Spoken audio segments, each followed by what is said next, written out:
So imagine before the earth ever was, that this explosion spilled the guts of the first stardust and atoms, right?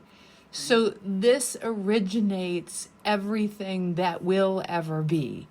And in the forward and outness, as I riff here, as the forward and outness of all of that combines and knocks against each other and causes gravitational pulls and what will soon be some kind of, I don't know, planet or sun, and the speed of it all causes friction and all of the things that get wormholes, etc., etc. And this planet gets created, and still all of the original particles of what has ever been keep being expanded upon, and that stardust ends up being land and sea and air and plasma and all the different forms of matter. And then out of that ocean, of course, there is the wind, which creates the sweeping up of the water into the clouds, and it becomes rain, and the ocean on the other side of the world then rains on this side of the world,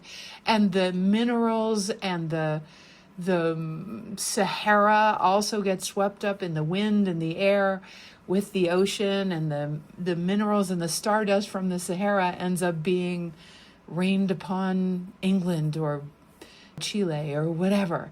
And so all of a sudden we're sharing atoms and molecules all over the world. But then life comes to Earth.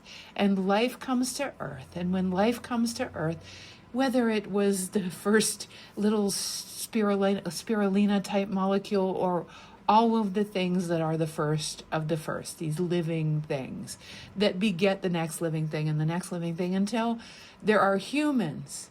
And the humans are actually made of the minerals that have come from all over the world, and that the ocean has carried those minerals, and the water, which we are 2/3 made of, is water that's from every ocean. It's minerals that are from every country, but not only that, every star system. It is the atoms that have ever been is what we're made of. And when a tree dies and the stream pours by, the log that fell into that stream, which goes into the river, which ends up in the lake, which ends up in the ocean. The minerals from that oak tree that was in the mountains of Colorado somehow end up in the Atlantic Ocean or the Pacific Ocean. And then the winds draw again from the oceans and the waters and from the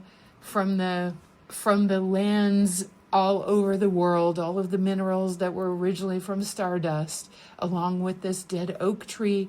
And all of those minerals end up in the clouds that blow all over the world and then rain upon us, and then end up being what we drink in some way or form, or feeding our food, or feeding the chicken that we have the egg of, or whatever it is. And all of a sudden we are so intricately related to each other that we truly are a drop in the ocean, a drop on the planet, but we are also the entire planet in a person.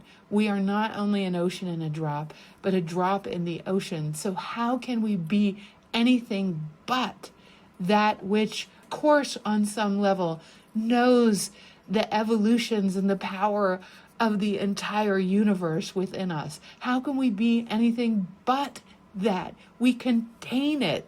It is us. It is literally not that we have to try hard to get there. It's the getting out of the way of it that needs to happen, because it simply is.